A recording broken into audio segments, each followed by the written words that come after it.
Some love stories are built on fireworks. The Wales' story was built on something quieter, the kind of slow-burn friendship that almost feels too perfect to be real. And that's why it still hooks people 2 decades later. William and Catherine didn't look like a royal romance at first.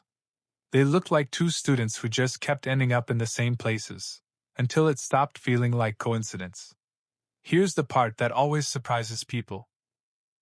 Before they ever became William and Kate, they were on completely ordinary paths: gap years, travel, figuring out life.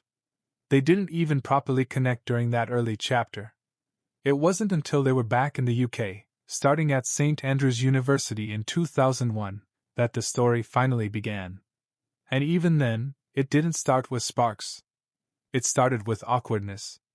Catherine herself admitted it.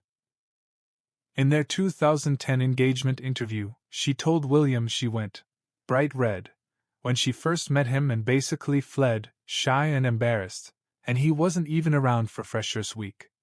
So their fairy tale didn't begin with a romantic moment. It began with time.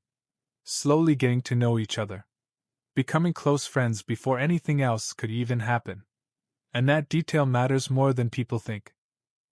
William later explained it the same way. They were friends for over a year first, and then it sort of blossomed.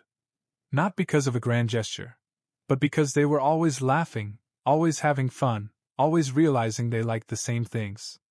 He even joked in that same interview that he's extremely funny, and she loves that, which is probably the most normal boyfriend line you'll ever hear from a future king. But there's a reason their words still get quoted. It wasn't a manufactured romance. It sounded like two people describing a relationship that grew naturally.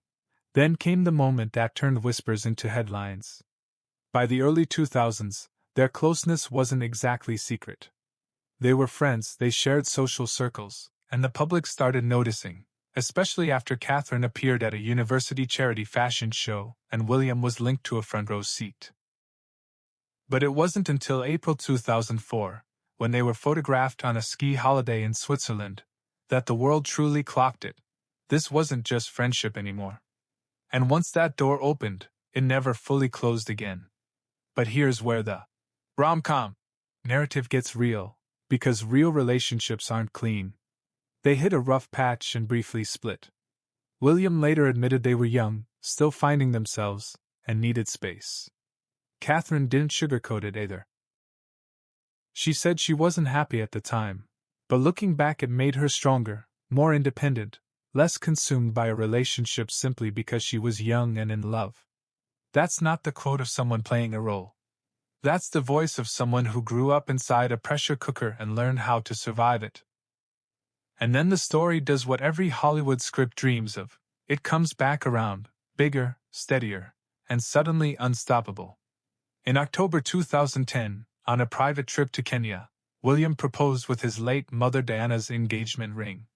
Catherine called it very romantic, and teased that there's a true romantic inside him. It wasn't just a proposal. It was a signal that this wasn't temporary anymore. This was legacy.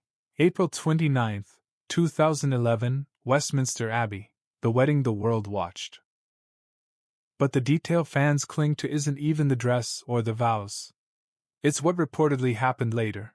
William calling Catherine his rock, a private phrase that made public sense as the years passed.